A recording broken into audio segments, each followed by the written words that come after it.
Women are chaotic, emotional, and irrational. That's what many men believe. But maybe that's just what women want you to believe. He thinks her behavior doesn't make any sense. But maybe that's just because he doesn't realize what game she's playing. He is blind to her true agenda. By the end of this video, you'll understand that often her mood swings are not an accident. In fact, they are a female strategy specifically designed to keep her in power. Learn to attune to your fucking partner.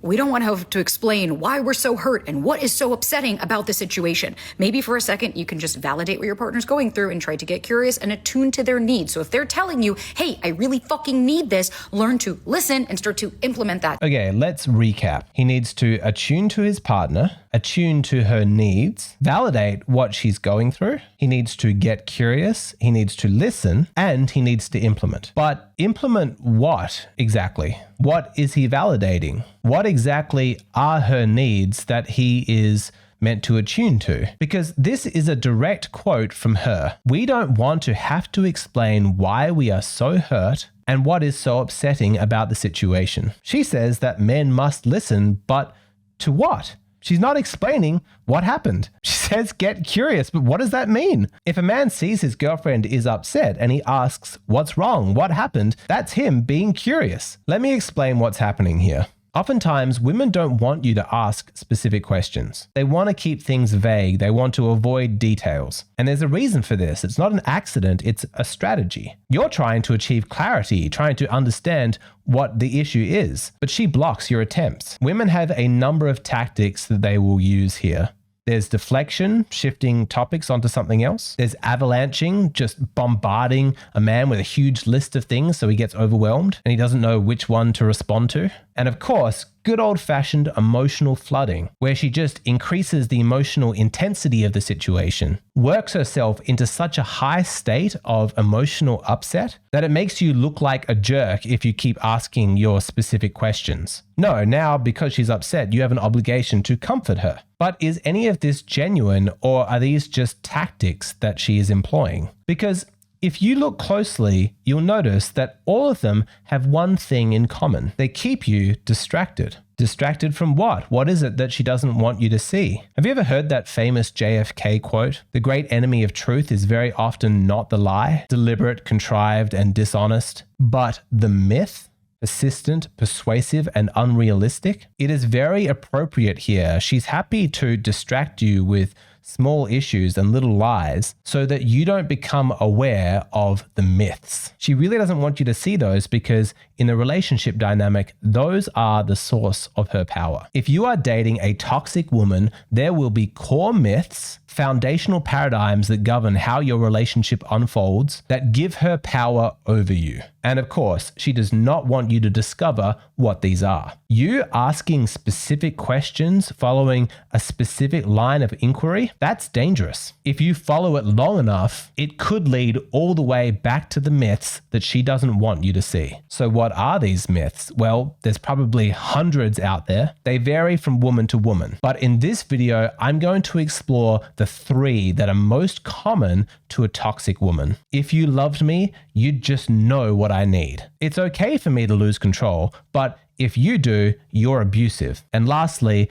my emotions are absolute and beyond question. In this video, we are going to explore these 3 myths. But you should know that myths are not the only things that I explore. Like lots of men, I spend a lot of time outside, going on adventures. I love hiking and snorkeling and cycling. Nature is my happy place. But one thing that sucks is that being outdoors all the time can be brutal on your skin. All the wind and sun and salt water. Luckily, I have an ally. I take care of my skin with the use of the sponsor of today's video, Tiege Hanley. The Australian summer is hot, and it's important before I leave the house in the morning that I put on the AM moisturizer because it contains SPF 20, great protection from the sun. In fact, all of the creams that come in the Tiege Hanley starter box all serve a unique but important purpose. The AM cream, the PM cream, the facial scrub, and the daily moisturizer. Tiege Hanley understands that men don't know a lot about skincare. They don't have their own routine, and so to make it simple, Tiege Hanley created one for you. The starter box comes with this instruction card that tells you which cream to apply, when, and how much. The key to having youthful and healthy looking skin even into old age is prevention. And men across the globe trust Tiege Hanley with the health health and appearance of their skin, and that trust is well earned. They have over 16,000 5-star reviews, and they offer their handsome guarantee, which means that if you're not satisfied with the product, they'll refund you, no questions asked. If you sign up using my link, you're going to get 40% off your first box, plus a free gift worth $20.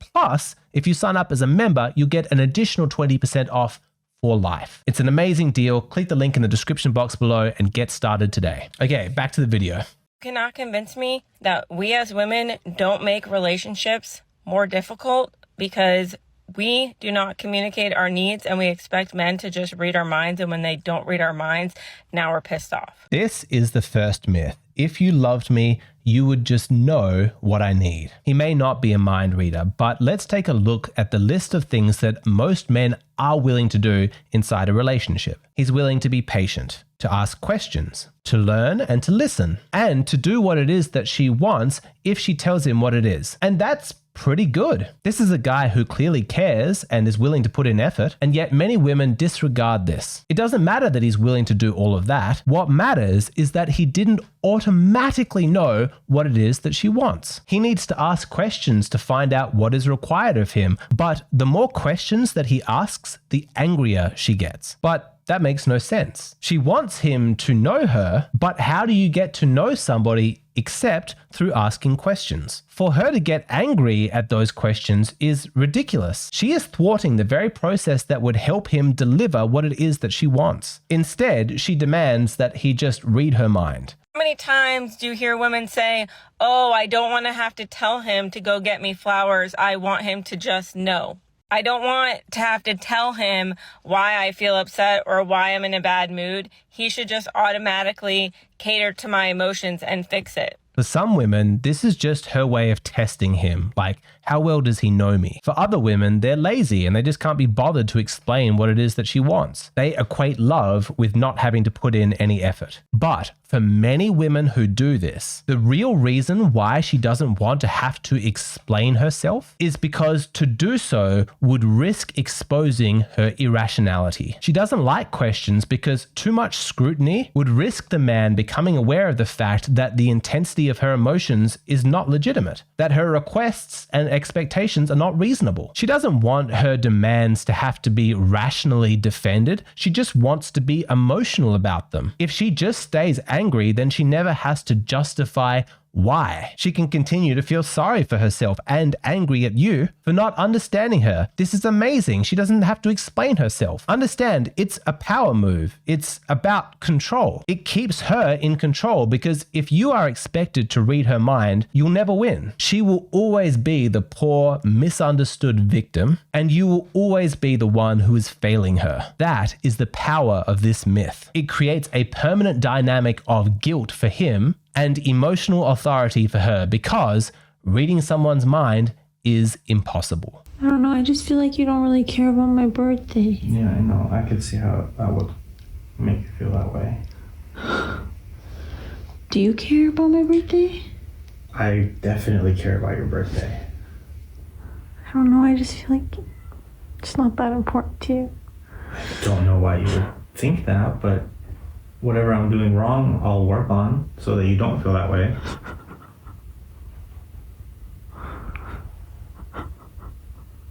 This is the second myth. My emotions are absolute and beyond question. It doesn't matter that you clearly made an effort for my birthday. Screw the objective facts. I feel like you don't care, and that makes you guilty. She has set it up so that her emotions are evidence. I know that you have been told that women are emotionally intelligent and that they are good at communication. But let me ask you this. Do you notice that the moment that a woman says something like, "I feel like you don't care," the conversation that occurs afterwards is never about her feelings. The focus shifts to him. He didn't do enough. He needs to improve. When she says, "I feel like you don't care," that is not her expressing an emotion. That is her launching an accusation and masking it in emotional language. And of course, men don't respond well to this because despite what women claim, men are not actually scared of her emotions. If a woman says,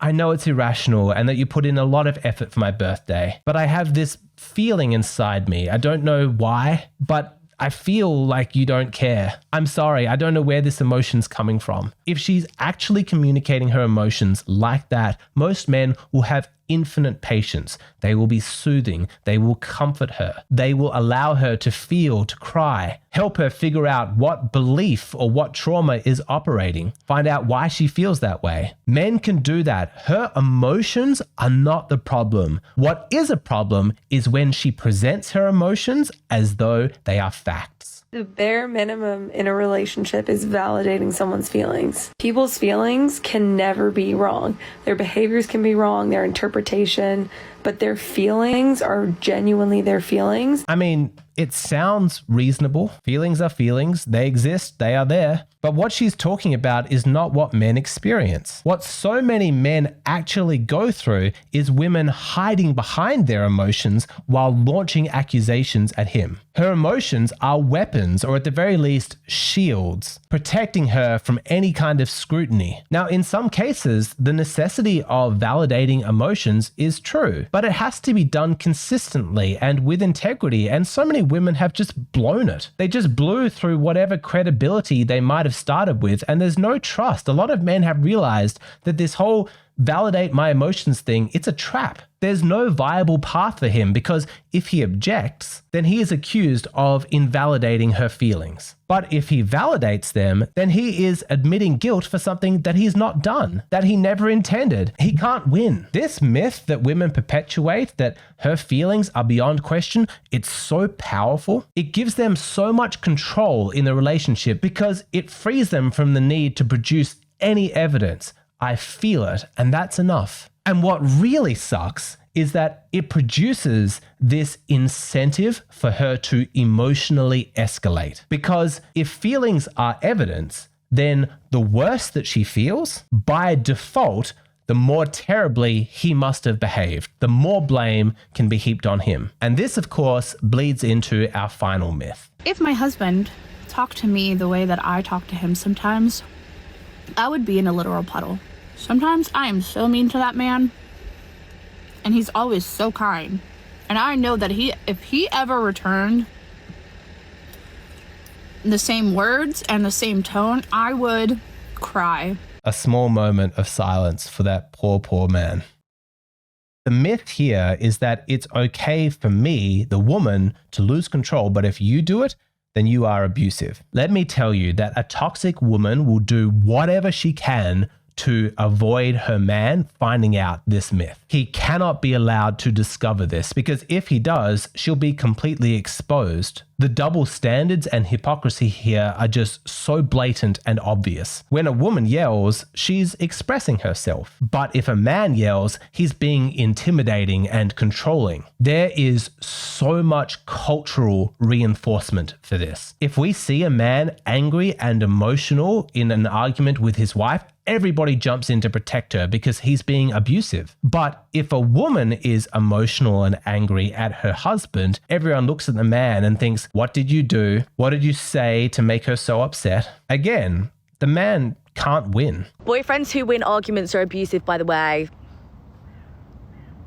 That's what I heard. That's what I heard. I am not exaggerating when I say this. Do you see that this myth actually erases his existence and makes it so that, psychologically speaking, she is the only one who really exists in the relationship? Because if she's having emotions, it's about her. But if he's having emotions, it's also about her. She is allowed full emotional expression, but anything that he feels is framed as him trying to control her. This myth grants women so much power because it establishes as a default that she is the victim and he is the aggressor. The specific details of the disagreement are irrelevant. And so many men are placed in the impossible situation of having to prove their innocence. When you look at these three myths directly in the open, you can see that They can't possibly be justified. They're sexist, they're abusive, they're irrational, and yet so many relationships are governed under the power of these myths. But men don't realize it. They might discover the truth if they were ever able to get clear answers to the questions that they are asking, but toxic women have hundreds of strategies specifically designed to make sure that you never see what's behind the curtain.